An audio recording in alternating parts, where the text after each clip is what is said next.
Hello, geeks, freaks, and all those unique. This is Emcee Frodis. We're talking about WandaVision episode 7 and 8 because I didn't get a review done last week.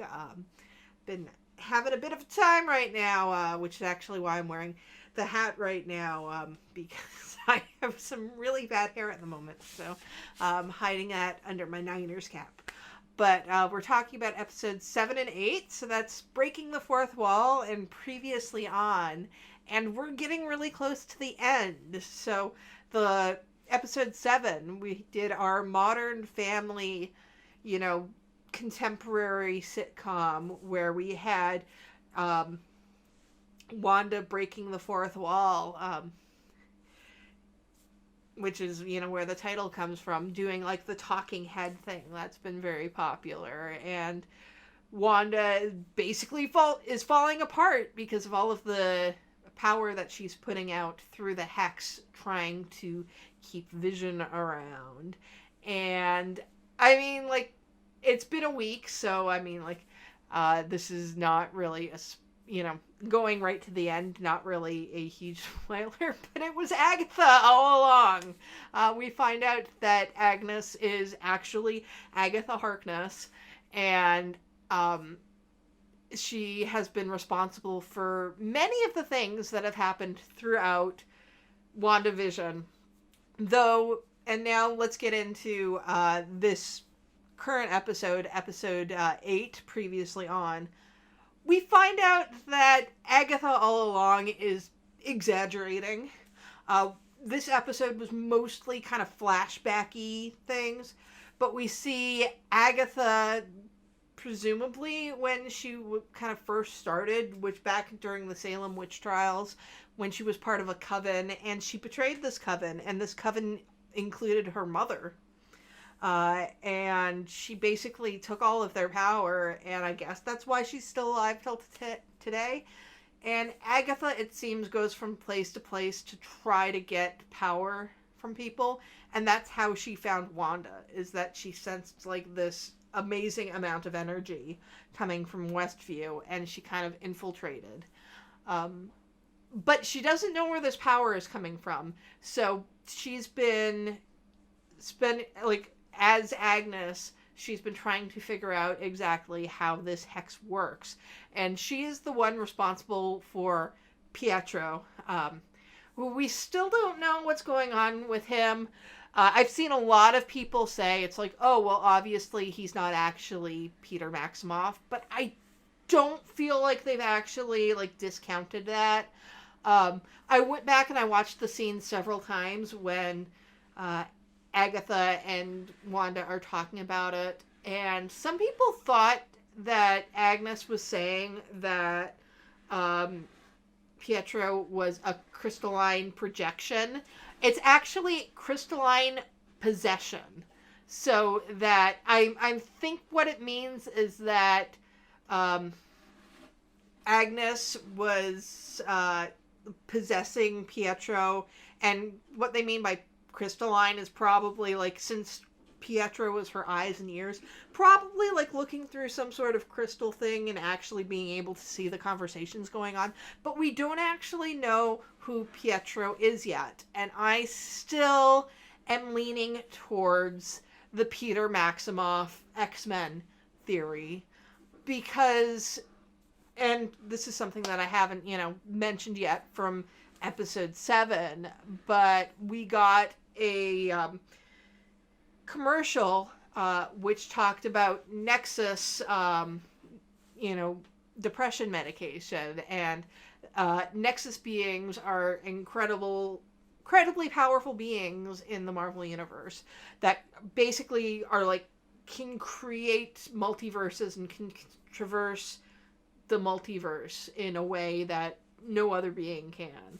I'm explaining it incredibly badly, but basically the Nexus, mentioning the Nexus is kind of the sign that they really are going to delve into the multiverse. And we've got the Multiverse of Madness coming up, and we know that the multiverse is a thing, so they're gonna do something with it in WandaVision, and they can't bring Evan Peters in and just be like, nope, He's not actually part of the multiverse. Sorry, I do not accept that.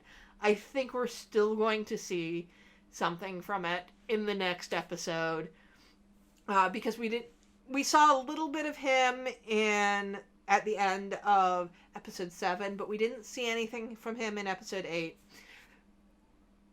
So something has to happen. We have to find out what's going on with him. And if somebody loves me, and by that I mean Kevin Feige, I will get the, speed run to Smells Like Teen Spirit that I was denied in Dark Phoenix. Yeah, that's all I wanted from Dark Phoenix was for for Peter to do a speed run into Smells Like Teen Spirit, and I didn't get any speed run from him, and that was the one reason that movie failed. That was they've got to do something with him. Like, it can't just be that he's nobody. It's too much of a tease. I don't think things work like that. But definitely, like, sorry, I'm talking about Pietro. When there's so much to talk about with Wanda, and previously on, we get so much of Wanda's backstory and find out about her. And kind of everybody figured that Wanda had a thing for American sitcoms, which we see in this episode that her father basically sold DVDs for a living and would bring them home to his family so that they could learn to speak English. And that they were watching an episode of the Dick Van Dyke Show the day that Tony Stark murdered their family with this bomb. And it's suggested that Wanda had her powers before the Mind Stone, which I think I suggested going back that a few reviews. I think I might have said that I think that the powers were just enhanced by the Mind Stone, which that seems to be what they're doing. So yay, I got something right. Always happy to get something right. And we see that watching sitcoms have played a part throughout Wanda's whole life. We see that her with Strucker and her with Vision at the Avengers headquarters. And one thing I find really interesting with all of these flashbacks that they have, each one of them corresponds with one of the commercials that has been throughout the show. Because the first one with her family, that's the Stark toaster. Her being experimented on, that's the Strucker watch. I think maybe the only one that it gets a little dicey with is the Hydra soak and the Lagos one. Those are kind of like condensed together in the one with Vision. But I think this episode, since we find out exactly how Westview happened and where Vision comes from, we finally understand what the whole Yo Magic yogurt commercial was. And that's Vision was created whole cloth from Wanda. This is not the body of Vision being reanimated by Wanda, but this is Wanda has created life all on her own. I mean, she did that with Billy and Tommy, but she also did that with Vision. This is not the Vision that we knew.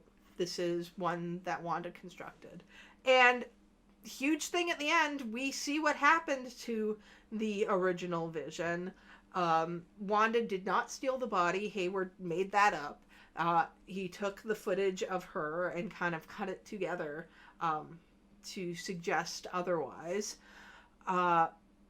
But what actually happened is, Hayward has taken the drone that Wanda hexed, and Hayward somehow drained the magic out of that, and he used that, and he's using it to power Vision. which is Project Cataract, and it is the White Vision from the comics. And so, you know, I don't. I think it's pretty even money that we're going to get a Vision versus Vision fight. I don't think anybody would take that bet. It's going to happen. It has to happen. I don't know. Like, it's in. There's so much for them to do. So much for them to do to tie things up in one episode. It's going to have to be an hour-long episode. I don't think they could have it be less than that. Billy and Tommy are still in danger, and we know that Wanda and Vision, as in the Westview Vision, are going to fight for their homes. So presumably that's Sword coming in to take over things. This show is going to be really interesting to look back on. And it's weird to think that this was not supposed to be the start of Phase 4. This only ended up being the start of Phase 4 because of the pandemic. This was an easier thing for them to shoot than some of the other stuff. And it just seems to me like this is kind of the perfect start to things. Because it seems like it's going to play into a lot of other stuff.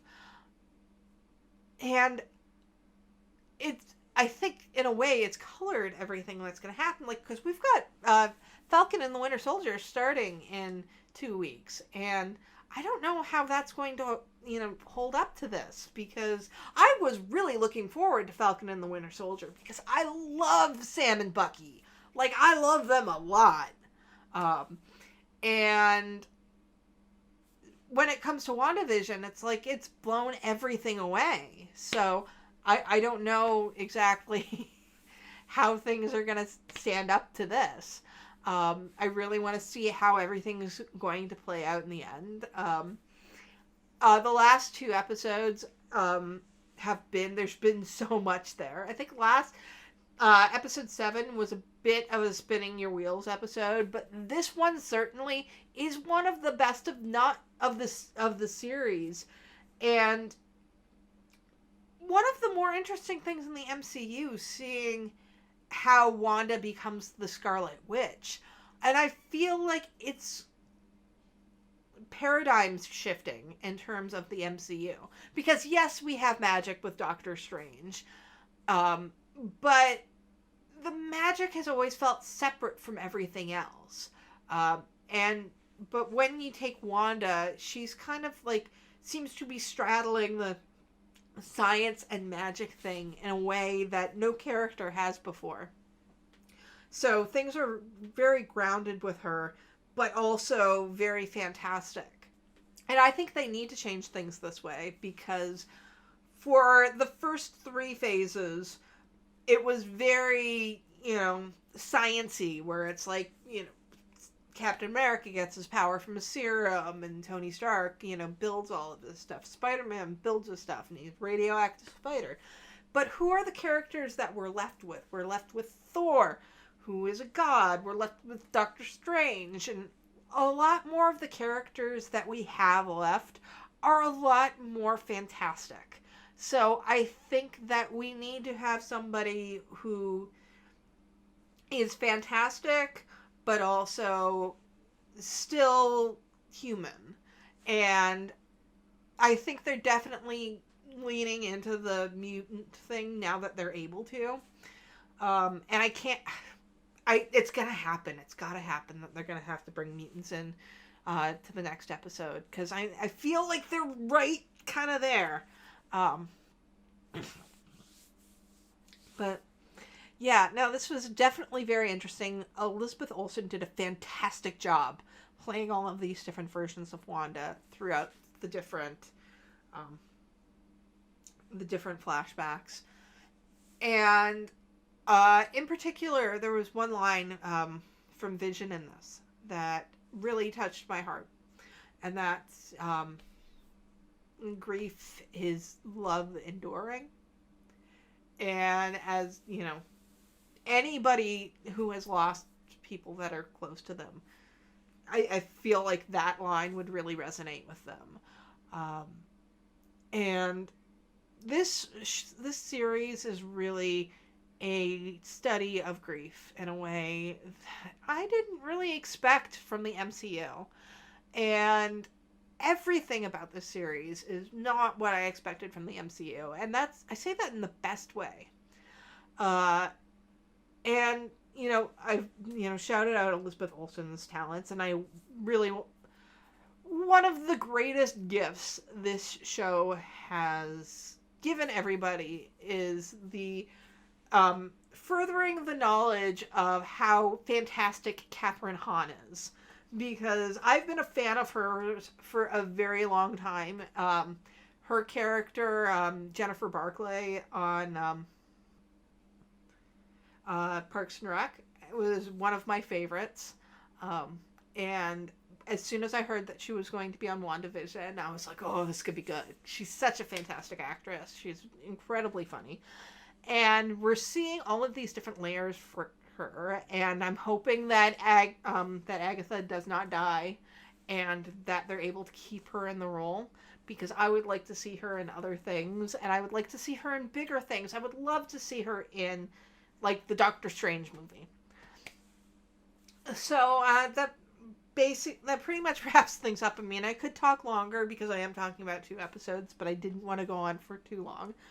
But I'm really looking forward to seeing how all this wraps up, and I've really enjoyed the last 2 episodes. So tell me what you thought of Breaking the Fourth Wall and Previously On. Comment down below. If you like my videos, please subscribe to my channel. I do lots of videos about Marvel, Star Wars, Star Trek, and other pop culture geekiness. If you'd like to support me, you can go to my Patreon and get early access to videos, participate in polls. If you'd like something to wear, you can go to my TeePublic or Redbubble and buy some of my pop culture designs. Today I am wearing my Problem with Porgs shirt. So until next time, live long and may the Force be with you.